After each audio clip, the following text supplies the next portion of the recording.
4 compromisos concretos de parte de la Contraloría, pues además de el compromiso permanente de la señora Contralora. 1. Sobre información de contratistas, es importante tener en cuenta que el sistema CICE tiene esa información al detalle. Entonces, en la medida en que, y valga la cuña, en la medida en que sepamos qué bases y qué sistemas tenemos, podemos usar mejor. Segundo, auditorías por proyectos y programas. Es decir, si para lo que se recauda la plata es para que haya un acueducto, pues el control fiscal tiene que ir a mirar si cuando uno abre la llave sale agua potable. Si no sale agua de la llavecita, la plata no funcionó. Entonces, pero enfocarnos a eso más que a si la carpeta quedó bien foliada o no, que creo que es el tormento de los sujetos de control. Tercero, me parece muy importante que aprovechemos la oportunidad del Estatuto Anticorrupción con la creación de la independencia de los oficiales de cumplimiento. Yo creo que los oficiales de cumplimiento de las entidades públicas de las oficinas de control interno de las entidades públicas deberían ser los oficiales de cumplimiento de las entidades públicas. Tenemos que volcarnos a que esos jefes de control interno sean independientes y sean el brazo de apoyo y armado de la Contraloría en todas las entidades para todo el tema sobre todo de la vigilancia fiscal, y que sean nuestros oficiales de cumplimiento. Y por último, con respecto al tema del seguimiento a las elecciones, yo los invito a que consulten la página web de la Contraloría. Hay un clip para el tema de elecciones, está toda la estrategia del tema electoral, donde estamos haciendo un seguimiento en tiempo real al tema de elecciones, y queremos tratar de verdad de que todo el flujo de recursos que hay para SGP, regalías, zona invernal, no se distraiga en este tema. Pero nosotros sin la ciudadanía no podemos hacer mucho. Yo creo que si la ciudadanía está vigilante y denuncia y da la información, podemos hacer un mejor trabajo ya, y no en 2, 3, 4, 5 años o cuando ya haya caducado. Esto me lleva, para concluir, a una idea que surge con lo último que mencionas, y es que tal vez tendríamos que pensar en fortalecer al máximo el capital social en Colombia. En otras palabras, que las gentes participen activamente, y para eso, hablando de sistemas de información, sería muy oportuno que al nivel municipal, a nivel local, se tengan especies de salas de situación con informaciones de acceso directo a la población, que podrían estar inclusive en las casas de la cultura hoy, para que ellos puedan hacer esas veedurías, se comprometan, participen y se sientan realmente ciudadanos colombianos que cuidan de sus recursos y saben hacia dónde van exactamente y quién está ejecutando las obras, porque por todas partes lo que uno escucha es: el alcalde se la roba, los funcionarios públicos se la roba, el que está de turno también va a robar, y lo que yo espero es hacerme amigo de él para que me deje robar un poquito, y eso no es. Entonces, fortalecer el capital social, si pudiéramos también, aprovechando la idea de información. Mil gracias, café, y regresamos para la parte de conclusión final, 5 minutos, y escuchar a nuestro invitado especial de Chile. Gracias. Así es, yo sé que ha sido una jornada bastante larga, pero aún no termina. Les pedimos 5 minutos para el café, no más largo, para que podamos hacer la jornada no tan larga ni tan extensa. Entonces, del Foro Club Estrategia contra el Lavado de Activos y la Competencia Prohibida, estará a cargo de la Secretaría Técnica, conformada por el doctor Eudoro Echeverry Quintana, exfiscal delegado ante la Corte Suprema de Justicia, el doctor Gustavo López Ospina, director ejecutivo de Complexus, exdirector de proyectos transdisciplinarios de la UNESCO, el doctor Lorenzo Calderón Jaramillo, ex zar anticorrupción de la Presidencia de la República, y del doctor Javier Hernando Villa, exfuncionario del Banco de la República. Adelante. Mil gracias. Dijimos al iniciar la mesa redonda que la mesa redonda iba a estar muy orientada hacia conclusiones y pensamos que ya bastante se han trabajado las conclusiones. Sin embargo, queremos señalar algunos pocos puntos, no como una conclusión global, general, porque son muchos los elementos que han surgido durante el día en las diferentes presentaciones y ponencias. Un primer elemento es que definitivamente el tema es de una gran prioridad para el país, no solamente el país, sino que es una gran prioridad de la comunidad internacional, en donde todos los estados y el sistema de cooperación multilateral, empezando por las Naciones Unidas, como se marcó aquí, la OEA y el Fondo Monetario Internacional, que tal vez no se mencionó, pero también está ahí, las asociaciones continentales, por ejemplo, de bancos, etcétera, todos son sensibles a estos temas y hay una disposición muy positiva en trabajar de forma más colectiva, de vincularse más entre los países, entre las diferentes agencias internacionales, también multilaterales, y obviamente ese mismo espíritu viene reflejándose, como aquí se observó, de forma muy positiva en el país. En ese sentido también queríamos, diría, felicitarnos y felicitarlos porque esto se da gracias a un interés muy positivo de funcionarios públicos, que son la mayoría de los que están aquí, de ustedes, lo que muestra que la mayoría, y es una de las grandes conclusiones que tenemos, que la mayoría de los funcionarios públicos son gentes buenísimas, maravillosas, que hay algunas excepciones que tenemos que controlar, como aquí se proponía, y crear sistemas de información claros en esa perspectiva, pero que gracias a esta masa de funcionarios públicos dispuestos y deseosos de corregir todo este tipo de situaciones que se ven y se visualizan a través de un tema tan complejo como este, se pueden lograr resultados puntuales muy concretos, como aquí también se solicitaba, en algunas áreas específicas, resultados que pueden dar lugar a generar procesos de cambio más sustantivos y a mejorar los procesos en general y controlar y desarmar, mejor dicho, la cadena de los diferentes delitos observados. Otro aspecto importantísimo es el de la complejidad. Se acepta la complejidad que existe dentro de este tema, no solamente al interior del país, sino universalmente hablando, y esa complejidad ha crecido con la revolución tecnológica, con todo el uso de lo digital, que ha creado otras posibilidades, otros espacios, otras dinámicas, que están cambiando y fortaleciendo en muchas ocasiones el crimen organizado, pero eso al mismo tiempo ya detectado por los diferentes estados y las asociaciones y convenciones internacionales que están saliendo al paso con medidas e instrumentos muy específicos, pues muestra que se está por muy buen camino y que tal vez resultados mayores, positivos, se tendrán en los próximos años. Esa voluntad de cambio hay que fortalecerla, porque hay también detrás de todas estas consideraciones el tema de una cultura política, de una intervención de los partidos políticos, y allí hay que trabajar muchísimo también. Se hablaba del apoyo de la ciudadanía, entonces una cultura ciudadana entendida en el buen sentido, porque también hubo discusión al respecto, una cultura ciudadana que trabaja o actúa dentro de un sistema que al mismo tiempo lo conduce al ciudadano a actuar o le permite actuar de una forma que se debe corregir hacia el futuro. Un cambio entonces de pensamiento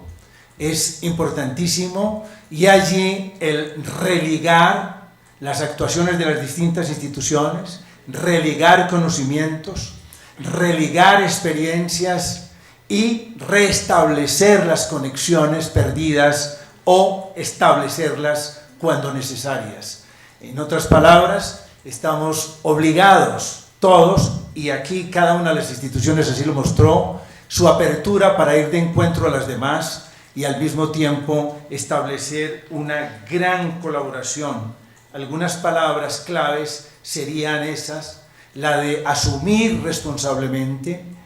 estas tareas, la de la solidaridad, la de la cooperación, la de la eficacia y la de las responsabilidades integrales, no solamente de los funcionarios públicos, sino a nivel de sociedad. Esos como algunos de los elementos mayores, y en términos específicos también se ofrecieron algunas orientaciones muy precisas, y en ese sentido quisiera que los colegas que conforman la Secretaría Técnica tomen la palabra brevemente en este periodo de conclusiones. Quisiera hacer como una aclaración o una respuesta a la duda formulada por el doctor Villate frente al tema del CICLA. Entonces, digamos, de alguna forma, el CICLA, quiero que sepan que sigue vivo, que se ha fortalecido, que en el CICLA a comienzo de año se definió toda la estrategia del gobierno colombiano contra el tema de lavado de activos. Es una política de Estado. La UIAF, como secretaria técnica del CICLA, va a llevar ese documento y lo va a elevar a documento COMPES. O sea, estamos trabajando con planeación nacional. Es un documento que va a articular la institucionalidad colombiana y que creo que va a ser de mucho beneficio para todos nosotros en la lucha contra el lavado de activos, corrupción y todos los temas que nos convocan hoy.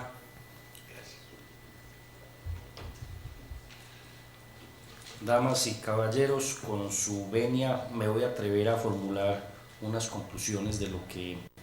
de la idea que me he formado en este excelente día de análisis. Primero,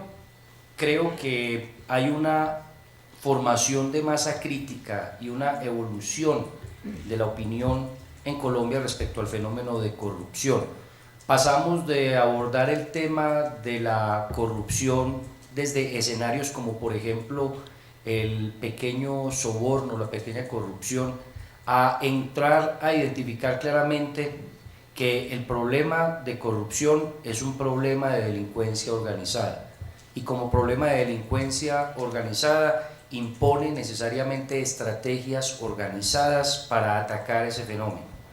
Ese fenómeno de delincuencia organizada, en consecuencia, se manifiesta en una expresión máxima, que es el intento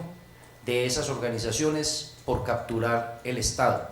entendiendo, y esto es una definición en la que Colombia avanza desde en la década del 2000,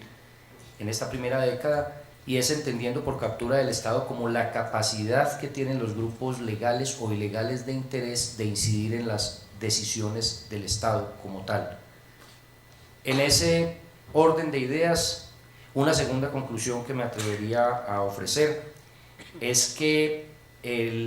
la institucionalidad colombiana, los organismos de control, las ramas del poder público, hoy particularmente organismos como superintendencias, Contraloría, Fiscalía, expresan claramente a la sociedad que hay una voluntad política e institucional de aquellas organizaciones que constitucionalmente tienen, perdón uso la palabra, los dientes para atacar la corrupción de manera contundente y, digamos, no dar pasos atrás en ese intento. Así las cosas, no solo por lo expresado hoy por los distintos actores en este foro, sino que por otras razones que se expusieron hace unos momentos en este mismo escenario, sin duda alguna los organismos de control han mostrado hechos concretos que muestran esa voluntad de atacar firmemente la corrupción, y hemos encontrado cómo la sociedad, a pesar de que no salimos de la gran perplejidad que esto nos causa, ha visto grandes investigaciones por grandes fenómenos y grandes delitos organizados de corrupción. El tema de la salud, el tema de la DIAN, el tema de la contratación, de las contrataciones públicas en Bogotá y el denominado cartel de la contratación de los NULE, impone necesariamente un entendimiento, y es que existe, digamos, todos a una, una voluntad firme y férrea de no ceder frente a este fenómeno. A veces eso pareciera ser contraproducente. Había consideración de que la corrupción lo que genera en la sociedad, y eso también trae problemas de medición, genera es un concepto de percepciones, es decir, pareciera ser que entre más grandes casos de corrupción se revelen, la sensación es más deprimente para nosotros como sociedad, porque empecemos a entender, por haberse revelado tantos hechos tan graves y tan delicados, quisiéramos tener una especie de sensación de que esto se acabó y que el país es corrupto y que aquí hay una cleptocracia y que como cleptocracia no hay nada que hacer. Yo creo que no, yo creo que el efecto debe ser contrario y nosotros tenemos que entenderlo como sociedad al contrario. Y es que precisamente el hecho de encontrar cada vez más hechos de corrupción significa que el Estado está fortaleciendo su capacidad investigativa, que el Estado está fortaleciendo su capacidad de reacción, que el Estado está con una firme convicción política orientada a atacar ese fenómeno desde el punto de vista de la sanción. Y por qué no, la sociedad civil, en la medida en que también va conociendo más y más hechos de corrupción, va adquiriendo mayor intolerancia por la corrupción. No necesariamente hay que entender que el hecho de que se revelen muchos casos de corrupción, la corrupción misma se convierte en un paradigma o en un modelo a seguir. Si hay fe, y yo digamos quisiera tener fe, que las consecuencias que vengan a aquellas organizaciones criminales que han realizado actos de corrupción sean también consecuencias ejemplarizantes. Entiendo el derecho penal como la última ratio, pero sería también muy frustrante que terminen los condenados pagando 3 años de cárcel con $100 millones en el exterior y que puedan bajar las penas con clases de equitación en la escuela de caballería. Eso sería absolutamente deprimente para todos. En ese sentido, yo creo que hay un efecto adicional, es que el Estado tiene que fortalecer la política criminal en materia de lucha contra la corrupción para efectos de todo lo que tiene que ver en un modelo que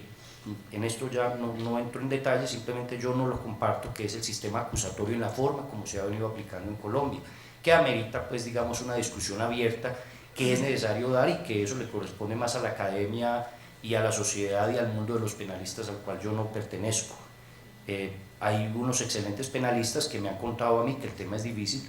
Ser penalista en Colombia en el sistema acusatorio no es fácil. Finalmente yo defino un abogado penalista como un hombre honesto que vive decentemente del delito, y pues a veces les es muy difícil, entender este sistema estructural. Tercera conclusión que quisiera ofrecer es básicamente la gran necesidad que surge aquí claramente de seguir haciendo esfuerzos, porque no es que no se hayan hecho, de seguir haciendo esfuerzos orientados a optimizar la articulación y la comunicación interinstitucional. Esto es definitivo. En ese caso, el Estatuto Anticorrupción plantea un escenario que es la Comisión Nacional algo así como Comisión Nacional de Moralización. Eso tiene un nombre un poquito parecido, le permite a uno evocar de pronto a Torquemada, pero de todos modos la idea que se tiene es que en una misma mesa los principales actores en lo nacional y en lo regional puedan compartir su estrategia de lucha contra la corrupción. Y ahí entra o surge el tema de la información como un tema de fondo, un tema trascendental, casi que pedido a gritos en este mismo escenario, donde todos están diciendo hay información pero no la usamos, hay información pero el tema del habeas data impone unos límites, hay información y no la estamos estableciendo. Sin embargo, también se explica que existen varias instituciones o comisiones organizadas para poder administrar y utilizar inteligentemente esa información. En ese orden de ideas, yo lo único que hago es advertir que no vaya a ocurrir lo que siempre se ha dicho, y es que la definición de camello es un caballo hecho por una comisión. Entonces, digamos, lo importante es que haya una verdadera voluntad y articulación y capacidad de reacción al interior de esas comisiones que están actuando en términos de manejo de información. Y por último, y ofrezco disculpas por extenderme tanto, plantearía simplemente que el papel de la sociedad civil es fundamental. Esa es otra gran conclusión acá. Y definitivamente hay que verlo desde dos puntos. Desde el punto de vista de la prevención, lo que significa para cada uno de los aquí presentes, más allá de la función pública, nuestro papel como ciudadanos en la construcción de un propósito colectivo, que es la idea de nación que nosotros tenemos. Y en ese orden de ideas, entender, diría yo que para la construcción de esa cultura, doctor Gustavo, se hace necesario formarnos una simple idea, y es la siguiente, que aquí somos un accidente y que esto es, y nosotros en eso tenemos una responsabilidad histórica, imperativa, no negociable, y es que esto, en donde estamos ahora, tiene que ser asegurado en mejores condiciones para los que ni siquiera han nacido. Y ahí es donde la idea y el propósito nacional de hacer un país mejor nos tiene que convocar a todos en términos de construcción. Y yo creo que eso puede ser un elemento indicador y fundamental para la formación de sociedad civil. Y de otra parte, hay un reclamo también, digamos, fuerte que surge en este foro, y es cuál es el rol, es decir, se le está asignando un papel de corrupto solamente al funcionario público cuando los privados tienen también mucho que ver en el tema. En ese orden de ideas resaltaba alguno de los intervinientes, resaltaba con mucha razón en mi opinión la importancia que tiene haber asignado un nuevo delito, digamos, en el Estatuto Anticorrupción relacionado con la corrupción privada. Eso me parece muy importante. Sin embargo, hay otros instrumentos que se pueden promover desde esto. Yo tengo la fortuna de pertenecer desde hace muchos años al sistema de cámaras de comercio. Yo soy presidente de la Junta Directiva de la Cámara de Comercio de Manizales y he podido observar cómo se ha promovido desde hace más de 10 años la construcción de códigos de buen gobierno corporativo, de estatutos de ética, de acuerdos de familia y protocolos de familia que determinan una autorregulación en la concurrencia al mercado. En ese orden de ideas, si bien es cierto que muchos parecen ser saludos a la bandera, en muchos casos son copias horrorosas. El señor que se mete a la página web y baja el código de buen gobierno corporativo de ISA y lo copia para una SAS que lo que hace es vender tornillos, ¿cierto? Y dice que tiene un código de buen gobierno corporativo. A mí me parece supremamente importante seguir promoviendo instrumentos de autorregulación en la sociedad civil, porque definitivamente, y esa ya es digamos una adeal a esta última conclusión, yo sí estoy convencido que son muy poquitos los malos y somos muchos los buenos en este país. Yo por donde camino no encuentro sino gente buena, bondadosa, amable, generosa, que quiere soñar un país mejor. En eso también, en términos de ética de mínimos, como lo diría Sabater, en eso todos estamos de acuerdo. Entonces, en ese contexto yo creo que hay que llenarnos de fuerzas, de espíritu, de optimismo, de entusiasmo para entender que esto no es nada distinto a una construcción de un propósito colectivo para los que no han nacido. Muchas gracias y perdón extenderme.